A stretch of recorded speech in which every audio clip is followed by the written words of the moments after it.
আসসালামু আলাইকুম। জাগো স্পোর্টসের এখনকার আয়োজনে স্বাগত জানিয়ে দেব হাতে থাকা সর্বশেষ আপডেট।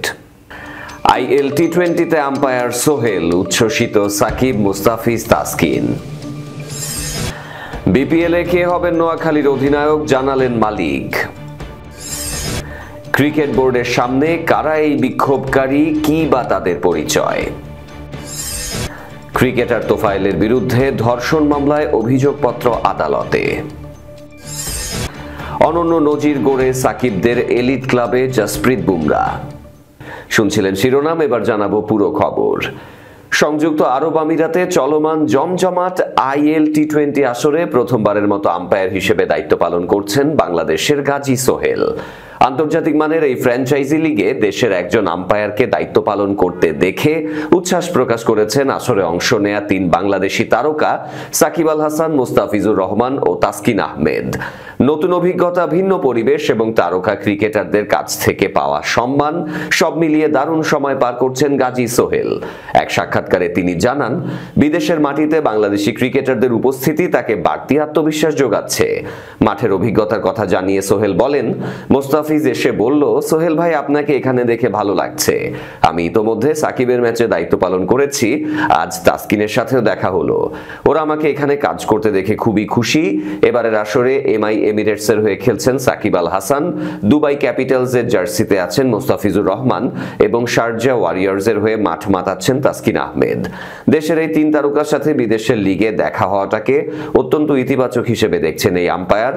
গাজী সোহেল মনে করেন, বাংলাদেশি ক্রিকেটাররা বিশ্বব্যাপী যত বেশি লিগ খেলার সুযোগ পাবেন, দেশের আম্পায়ারদের জন্য আন্তর্জাতিক মঞ্চের দুয়ার ততটাই উন্মুক্ত হবে। তিনি বলেন, আমাদের প্লেয়াররা বড় টুর্নামেন্টে নিয়মিত খেললে আমরাও বেশি সুযোগ পাবো।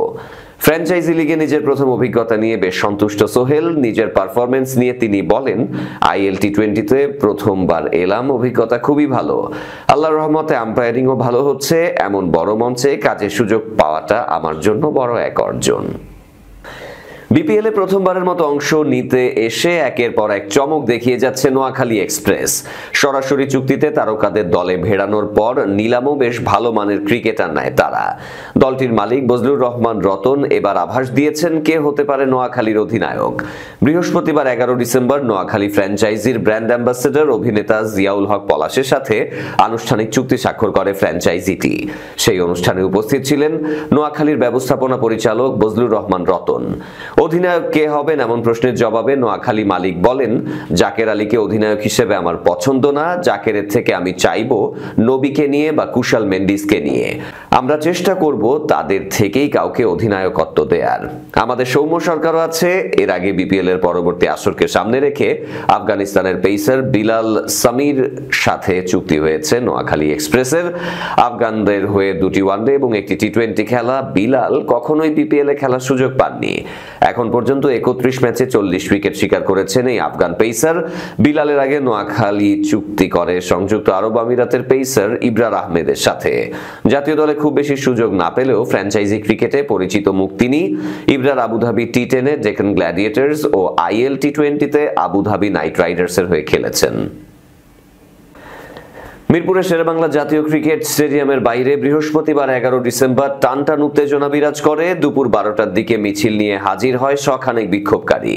পদত্যাগ করা ক্রীড়া উপদেষ্টা আসিফ মাহমুদ সজীব ভুঁইয়া ও বিসিবি সহসভাপতি ফারুক আহমেদের বিরুদ্ধে স্লোগান দিতে দেখা যায় তাদের। কেন তারা এই বিক্ষোভ করছেন জানতে চাইলে তাদের একজন গণমাধ্যমকে বলেন, এটা আমাদের জনতার দাবি। বিসিবির এই দুর্নীতি আমরা মানি না। তাদের পরিচয় জানতে চাইলে নিজেদেরকে স্থানীয় সাধারণ জনগণ বলে দাবি করেন তারা। আসিফের দালালেরা হুঁশিয়ারি, সাবধান, দালালি আর করিস না, পিঠের চামড়া থাকবে না, সিন্ডিকেটের কালো হাত ভেঙে দাও, গুঁড়িয়ে দাও, এই ধরনের স্লোগান দিতে থাকেন বিক্ষোভকারীরা। পরিস্থিতি নিয়ন্ত্রণে রাখতে স্টেডিয়ামের ভেতরে মোতায়েন করা হয় সশস্ত্র বাহিনীর সদস্যদের। একই সঙ্গে বাইরেও আশপাশের সড়কগুলোতে পুলিশ সদস্যরা সতর্ক অবস্থানে থেকে পুরো পরিস্থিতি নিবিড়ভাবে পর্যবেক্ষণ করেন। নারী ও শিশু নির্যাতন দমন আইনের ৯-এর ১ ধারায় ক্রিকেটার তোফায়েল আহমেদ রায়হানের বিরুদ্ধে আনুষ্ঠানিক অভিযোগপত্র দাখিল করেছে গুলশান থানা পুলিশ। তদন্ত শেষে উপপরিদর্শক এসআই সামিউল ইসলাম গত ৩০ নভেম্বর আদালতে এই চার্জশিট জমা দেন।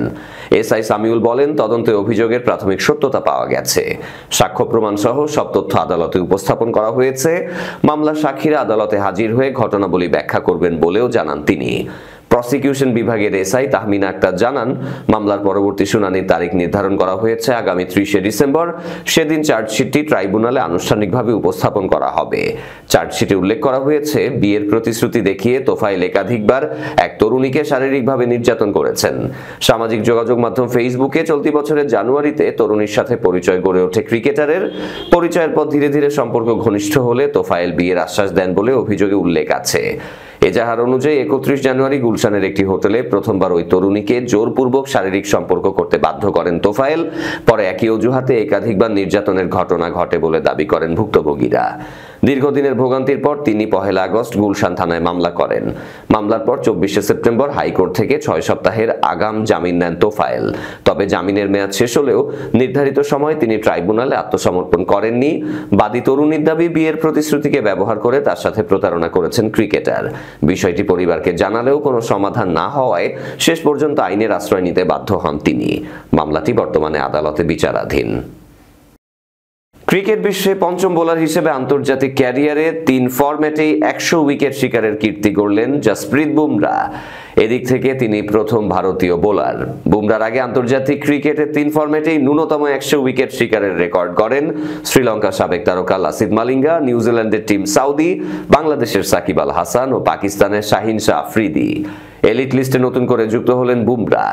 ৩ ফরম্যাটে সব মিলিয়ে ২২২ ম্যাচে বুমরা শিকার ৪৮৪ উইকেট। গতকাল ৫ ম্যাচে টি-২০ সিরিজে প্রথম খেলায় দক্ষিণ আফ্রিকার বিপক্ষে ইনিংসের শুরুতে বিপাকে পড়ে যায় ভারত। হার্দিক পান্ডিয়ার ব্যাটিং তাণ্ডবে ১৭৫ রানের চ্যালেঞ্জিং স্কোর করে সবশেষে। ২৮ বলে ৬-৪ ও ৪ ছক্কায় সর্বোচ্চ ৫৯ করেছেন পান্ডিয়া। ১২০ বলে ১৭৬ রানের লক্ষ্য তারায় ৭৪ রানে অল আউট হয় প্রোটিয়ারা। টি-২০ সংক্ষিপ্ত ফরম্যাটে দক্ষিণ আফ্রিকার এটি সর্বনিম্ন স্কোর। এদিন ভারত ৬ জন বোলারকে ব্যবহার করে। প্রত্যেকে অন্তত একটি করে উইকেট শিকার করেন। ভারতের পক্ষে সর্বোচ্চ ২টি করে উইকেট শিকার করেছেন জসপ্রীত বুমরা, আর্শদীপ সিং, বরুণ চক্রবর্তী ও অক্ষর প্যাটেল। এই ম্যাচে আন্তর্জাতিক টি-২০ শততম উইকেটের মাইল ফলক ছুঁতে কেবল একটি শিকার প্রয়োজন ছিল বুমরার। আর্শদীপের পর দ্বিতীয় ভারতীয় বোলার হিসেবে তিনি সেই কীর্তি গড়লেন। ৮১ টি-২০-তে মাত্র ১৭.৯১ গড়ে বুমরা শিকার ১০১ উইকেট। আর্শদীপ ৬৯ ম্যাচে ১৮.৩৭ গড়ে ১০৭টি উইকেট শিকার করেছেন। এদিনই চতুর্থ ভারতীয় ক্রিকেটার হিসেবে আন্তর্জাতিক টি-২০-তে ১০০টি ছক্কার রেকর্ড গড়েন পান্ডিয়া। তার আগে এই কীর্তি গড়েন রোহিত শর্মা ২০৫, সূর্যা কুমার ১৫৫ ও বিরাট কোহলি ১২৪। ভারতীয় আরেক তারকা লোকেশ রাহুল ইতোমধ্যে ৯৯টি ছক্কা হাঁকিয়ে মাইল ফলক স্পর্শ করার পথে। এরই সাথে শেষ করব জাগো স্পোর্টসের এখনকার আয়োজন। শেষ করার আগে শিরোনামগুলো আরো একবার। আইএল টি-২০-তে আম্পায়ার সোহেল, উচ্ছ্বসিত সাকিব, মুস্তাফিজ, তাসকিন। বিপিএলে কে হবেন নোয়াখালীর অধিনায়ক, জানালেন মালিক। ক্রিকেট বোর্ডের সামনে কারা এই বিক্ষোভকারী, কি বা তাদের পরিচয়। ক্রিকেটার তোফায়েলের বিরুদ্ধে ধর্ষণ মামলায় অভিযোগপত্র আদালতে। অনন্য নজির গড়ে সাকিবদের এলিট ক্লাবে জসপ্রীত বুমরা। এই ছিল আজকের জাগো স্পোর্টসে। ধন্যবাদ আমাদের সাথে থাকার জন্য। আল্লাহ হাফেজ।